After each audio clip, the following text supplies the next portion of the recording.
আমি টাকার বিনিময়ে ছেলের সাথে হোটেল রুমে সময় কাটাতে এসেছি। এর আগে কখনো আমি আসিনি। একজনের ফাঁদে পড়ে রাজি হয়েছে। ছেলেটি আমাকে বলল, তোমাকে 2 ঘন্টার জন্য নিয়ে এসেছি, আমার সাথে 2 ঘন্টা সময় কাটিয়ে চলে যাবে। আমি ছেলেটির মুখের দিকে তাকিয়ে রইলাম। আমার মুখ দিয়ে কোনো কথাই বের হচ্ছে না। ছেলেটি বলল, সময় কেন নষ্ট করছো?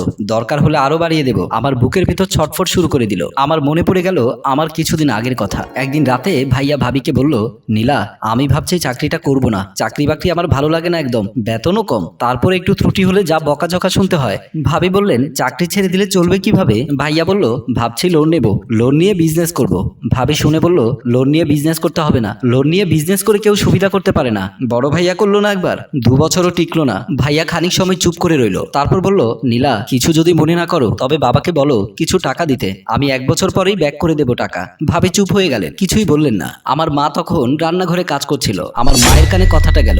মা রান্নাঘর থেকে তড়িঘড়ি করে বেরিয়ে আসলো। সঙ্গে সঙ্গে মা ভাইয়ার ঘরে ঢুকে বললেন, তুই একটু আগে কি বললি বউর কাছে? ভাইয়া খানিক চমকে উঠলো। কি বলবো, গল্প করছিলাম। মা রাগ দেখিয়ে বললেন, না, তুই তার বাপের কাছ থেকে টাকা এনে দিতে বলেছিস। এত বড় সাহস কে দিয়েছে তোর? এত এত পড়াশোনা শিখিয়েছি তোকে যৌতুক চাইবার জন্য, তাই না? ভাইয়া বলল, এইসব কি বলছো মা? আমি যৌতুক কখন চাইলাম? ভাইয়ার কথার সঙ্গে সঙ্গে নীলা ভাবিও বললেন, না মা, সে তো যৌতুক চাইনি, বাবার কাছ থেকে ধার এনে দিতে বললো, 1 বছর পর নাকি দিয়ে দেবে। মা ধমক দিলেন ভাবিকে, বললেন, তুমি যৌতুকের কি বোঝো? এই ছেলে 1 বছর পর তোমার বাবার টাকা ফেরত দেবে কিভাবে? কোত্থেকে এনে দেবে টাকা? ভাবি কিছু বলার আগে ভাইয়া বলল, কেন, ব্যবসা করে দেব। মা ভাইয়াকে শক্ত করে ধমক দিলেন, বললেন, চুপ কর বেয়াদব, তুই ব্যবসা করে টাকা দিবি? 8 ঘন্টা ডিউটি চাকরিটা করতে পারিস না তুই, আর বিজনেস করে দুনিয়া উল্টে ফেলবি? বিজনেস করার ইচ্ছা থাকলে বাপের টাকা দিয়ে কর গিয়ে। বাপের বেটা হলে তোর বাপের কাছে গিয়ে বল, অন্যের বাপ তোকে টাকা দিয়ে দেবে কেন? আমি যেন না শুনি আর, শ্বশুর বাড়ি থেকে টাকার কথা বলছিস। এই কথা বলে মা রুম থেকে বেরিয়ে গেল।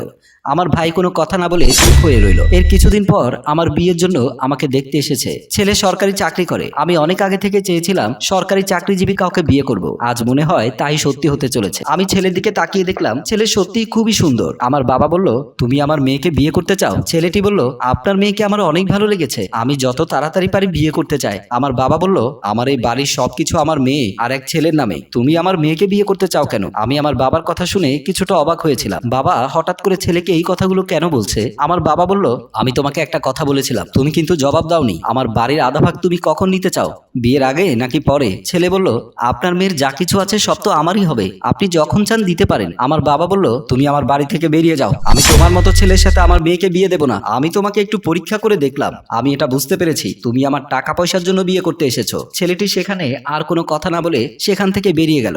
আমার বাবা আমাকে বলল, তুই হয়তো ভেবেছিস। আমি কেমন করে বুঝতে পারলাম? ছেলে যদি আসলেই তোকে বিয়ে করতে চাইতো তাহলে বলতো, আমার টাকা লাগবে না, আমি আপনার মেয়েকেই শুধু চাই। আমি বললাম, তুমি যা চাইবে তাই হবে। এ কথা বলে আমি চলে আসলাম। আমার ভাই আবার আমার ভাবিকে টাকার জন্য চাপ দিতে লাগলো। ভাবি বলল, কেন তুমি আবার টাকার কথা বলছো? মা তো বলে দিয়েছে আমার বাবার বাড়ি থেকে কোনো টাকা পয়সা আনতে পারবো না। ভাই বলল, আমি তোমাকে বলছি বাবার বাড়ি থেকে টাকা এনে দিতে হবে। এমন সময় আসলো আমার মা এসে বলল, নীলার বাপ কি তোর জন্য টাকা পয়সা উপার্জন করেছে নাকি? টাকা খরচ করে তোর বউকে পেলে পুষে বড় করেছে, পড়াশোনা করিয়েছে, বিয়ে দিয়েছে, এখন মেয়ের জামাইকেও সে পালবে নাকি? ভাইয়া চুপ হয়ে গেল একেবারে, তার মুখে কোনো কথা নেই। মা এবার ভাবিকে বলল, আর কখনো যদি তোমার কাছে একটা পয়সাও চায় সঙ্গে সঙ্গে আমায় বলবে তুমি। আর তুমি যদি গোপনে একটা পয়সা বাপের কাছ থেকে এনে দাও তবে তুমি এই বাড়িতে 1 সেকেন্ডও থাকতে পারবে না। সবসময় একটা কথা মনে রাখবে, যে মানুষ সত্যি সত্যি টাকা উপার্জন করবে সে নিজের পরিশ্রমে নিজের উপার্জিত ক্যাশ ক্যাপিটাল দিয়ে করবে। পরের পয়সা দিয়ে কেউ কখনো বড় হতে পারে না। পরের পয়সার প্রতি মোহ যা, সে সবসময় পরের সাহায্য নিয়ে চলতে চায়, তার মেরুদণ্ড আস্তে আস্তে ভেঙে যায়, বাঁকা হয়ে পড়ে। এই জীবনে কখনোই সে আর উঠে নিজের পায়ে দাঁড়াতে পারে না। কিন্তু নিজের শ্রম দিয়ে কষ্ট করে অগণিত মানুষ বড় হয়েছে, এর নজির আছে। পরের পয়সা দিয়ে তা বাড়িয়ে বলিয়ে কেউ বড় হয়েছে এরকম নজির নেই। তো তুমি যদি আজ তোমার বাবার কাছ থেকে ওকে পয়সা এনে দাও, দেখবে